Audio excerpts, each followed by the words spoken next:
you are. Let's go!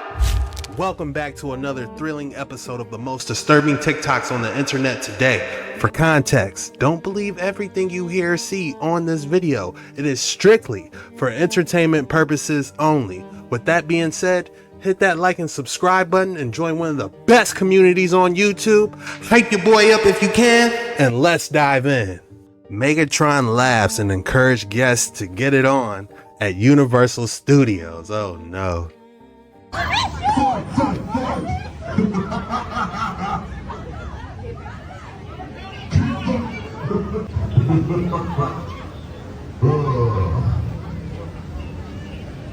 Hey, we gotta take pictures here. Show's over here. Oh, you humans are animals. Just pure animals. I can tell you have nothing intelligent to say. Yeah. No.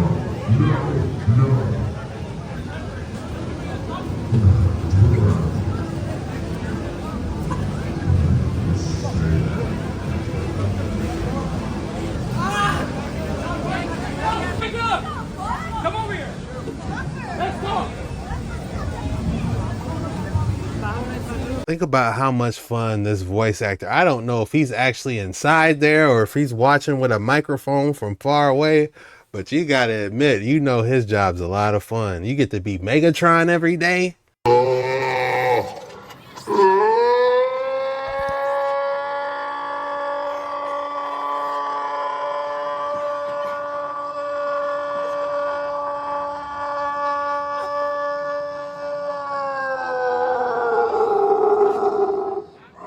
Where am I agony when I see you? He is an absolute menace, a pure villain. Documentaries so messed up, I never want to watch them again. This is a list of documentaries so f***ed up I never want to watch again. So over the years, I've reviewed a whole bunch of really messed up documentaries. Tied to bamboo seats. But it's these 6 documentaries that I'm about to show you that I have vowed never to watch again because they are too much for me. My name's Rookie. I love documentaries. And here's a list of 6 documentaries so messed up, I never want to watch them again. So first up we have... So this is an extremely powerful documentary that was released in 1995, but it is also quite controversial. When this documentary released, China had a strict 1 child per family policy. And because of that, loads of were abandoned, specifically in... And this documentary exposes the alleged neglect of these state-run orphanages. This one hit me really hard because I have a toddler myself. But I don't think you have to have children for this documentary to affect you the way it affected me. It is incredibly difficult to see what these filmmakers filmed with hidden cameras. I can't watch this. Next up we have Orozoko the Embalmer. This documentary was released in 2001 and it is exactly what you think it is. It's a documentary about an embalmer. Now I've seen other documentaries about similar things, but for some reason this documentary affected me way more because of how real it is. And what I mean about that is it shows you the very nitty-gritty of what it is like to work in this industry at this time in this part of the world. It's incredibly graphic and it's just one that I know that I will never sit through again. Whenever I review horror movies, one of the comments I get the most is, are animals harmed in this film? Next up we have Earthlings. This is a documentary about industry farming. It's very, very painful to get through. Similar to this documentary uses hidden cameras to expose these industries' poor treatment of these animals, and it's heartbreaking. There's very little I can tell you about this documentary without getting this video striked, but let's say that this is one of the saddest documentaries I've ever seen, but it's a documentary that's incredibly important, but I know myself and I know that I simply can't put myself through this one again.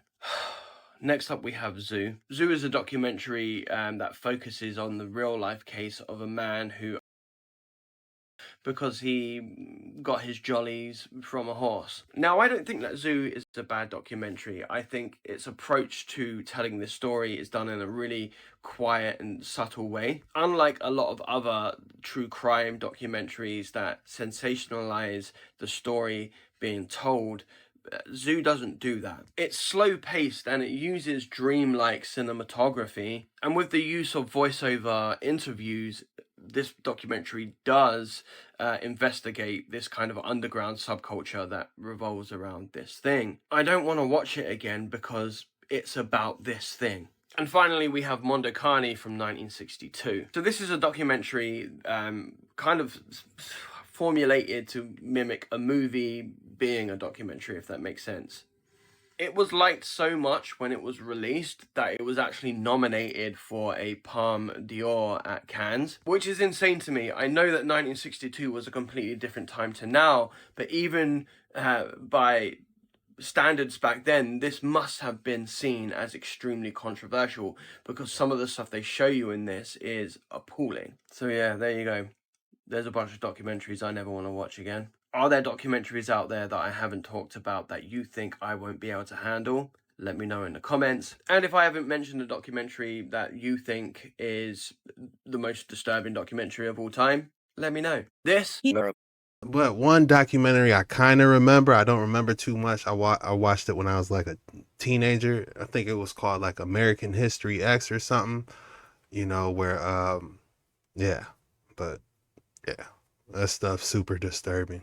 Do I dare say, put in the comments below what's the most disturbing documentary or horror film you've ever watched in the comments below? I guess so.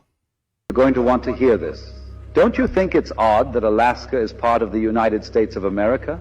The real reason is far darker and more complex than you have been led to believe. Deep within Alaska, there is a black pyramid, an ancient structure that is buried beneath the ground, emitting powerful energy. In 1992, an earthquake in China revealed this pyramid near Mount McKinley. This discovery was picked up by spy satellites, revealing its location to external nations. Indigenous Alaskan tribes also speak of a powerful sacred structure which fits the exact same description as the structure captured on the satellite. But it gets even crazier. According to ancient scripts, the Black Pyramid is part of a global network of ancient energy generators. These pyramids were scattered around the world by a civilization that used to walk with the gods. The purpose was to harness and distribute energy across the world. The same network includes the Great Pyramid of Giza. Since the founding of the United States, extra effort was placed into colonizing Alaska with the aim to reverse engineer the pyramid's technology for modern use. You can't even imagine the engineering of how you open up and close anything that is 18 feet thick. And he said, they just would touch the door with their index. Whatever this is, like the walls are reactive, the door would open.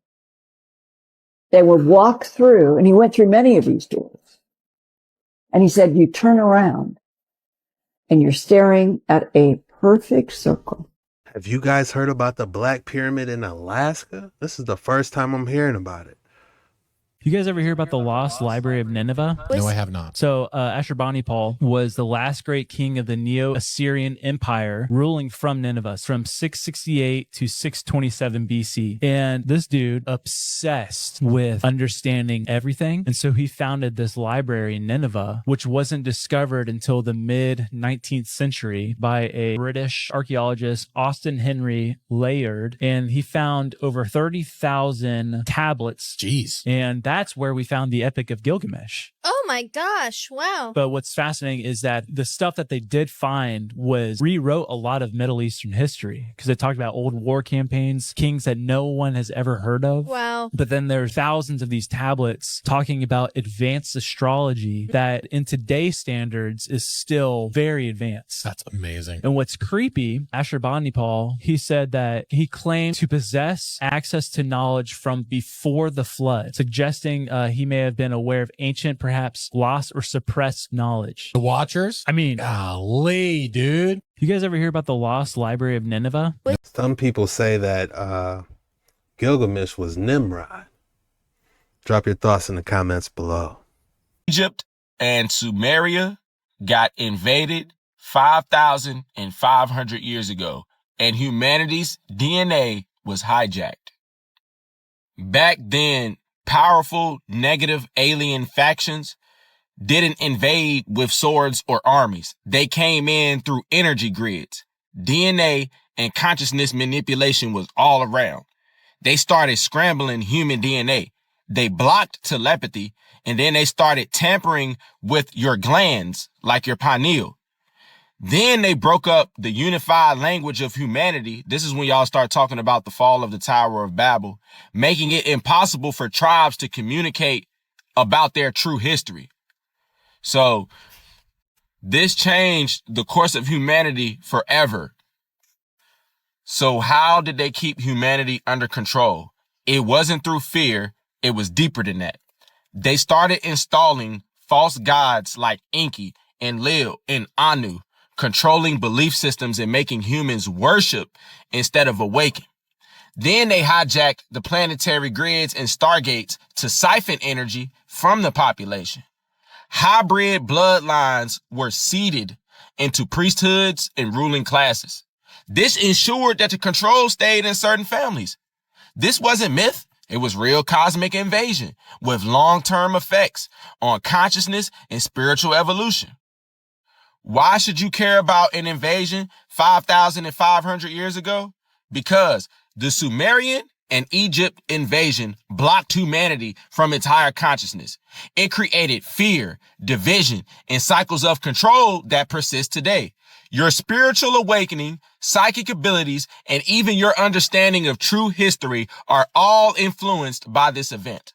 Learning about it helps you reclaim your original human template and see the bigger picture of your own potential.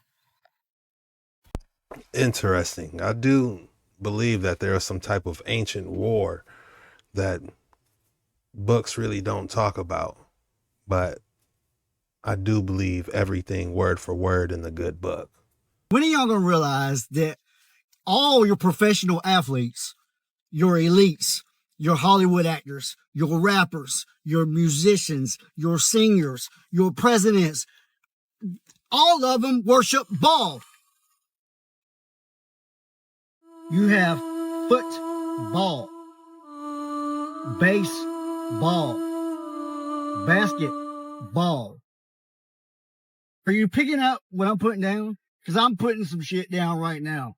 Do you not see what's going on? The world is a stage. And all of them worship Baal, Satan, Lucifer, 33.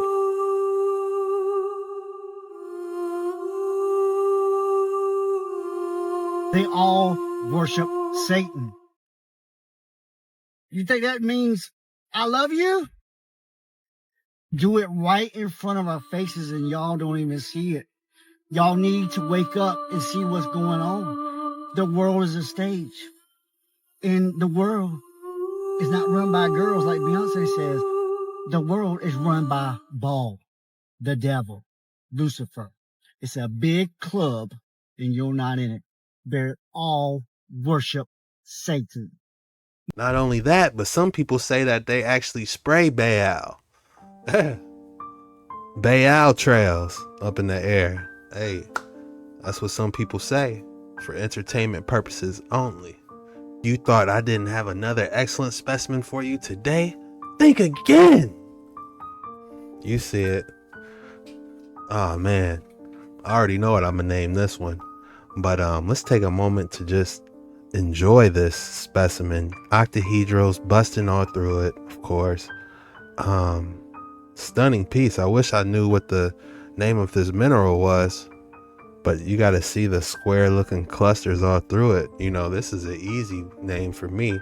If I had to name this, I would name this Petrified Pink Starburst Clusters. What would you name it? Monument in the middle of Edinburgh. Right, I took a quick flight to Edinburgh just to see this masterpiece. This is Scott's monument in the middle of Edinburgh. It looks like a spaceship, a rocket maiden. The narrative says it was built in 1841. Whether you believe that or not, I don't care. This is the oldest photo we have. Look at that beautiful lamppost. It also looks like it could give off free electricity. Can you see the tram lines as well? You can also see the awesome buggies, because the awesome buggies made this. Of course they did.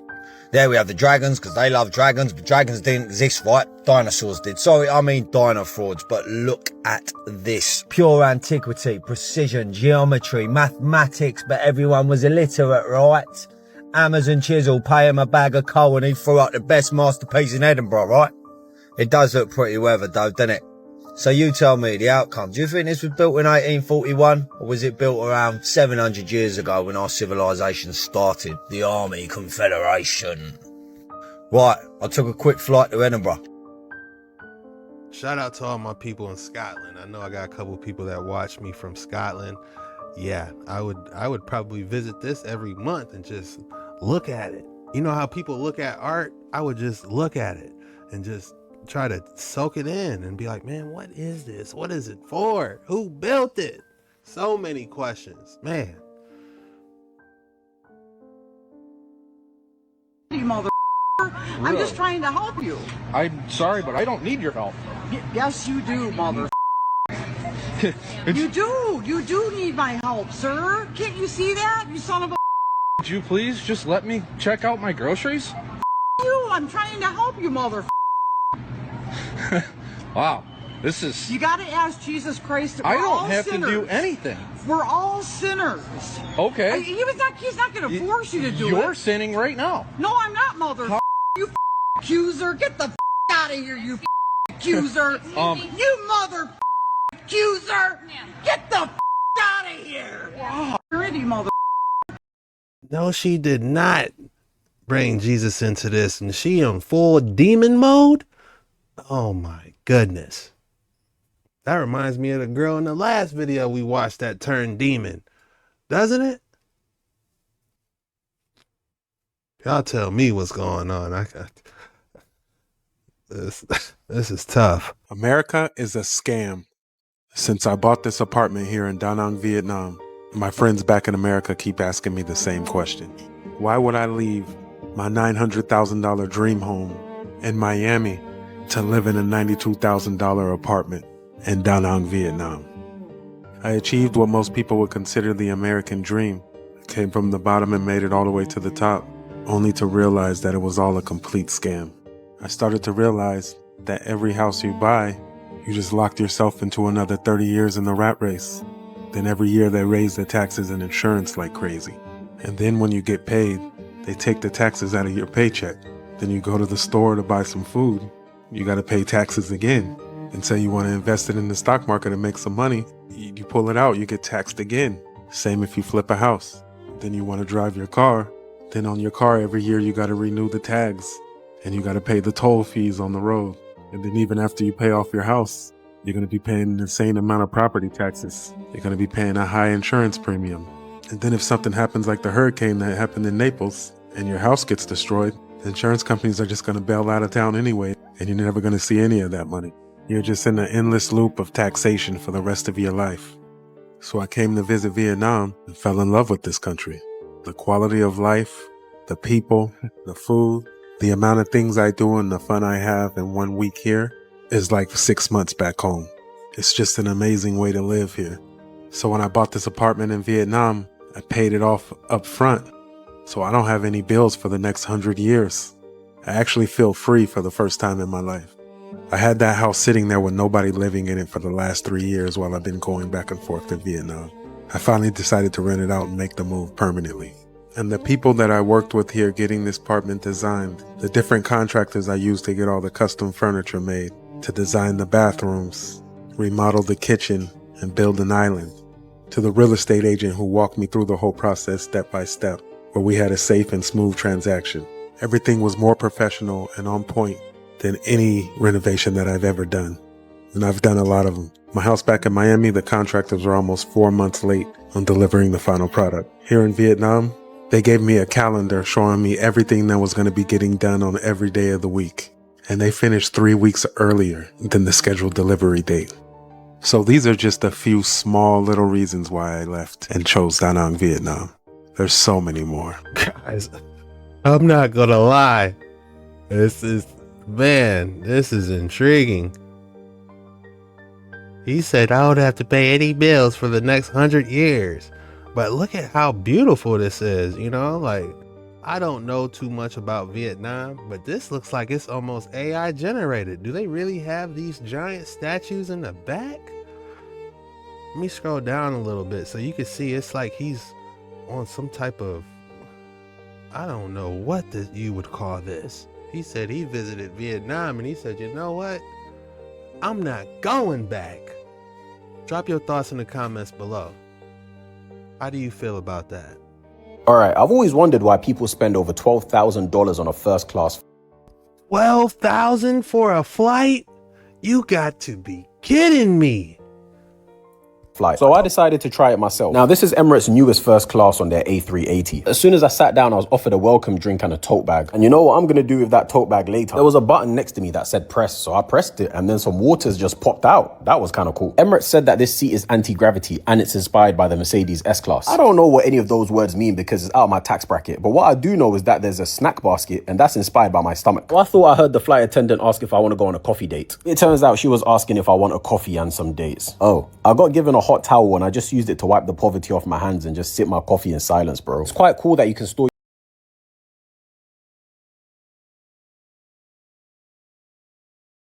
He said, wipe the poverty off my hands. Oh my goodness.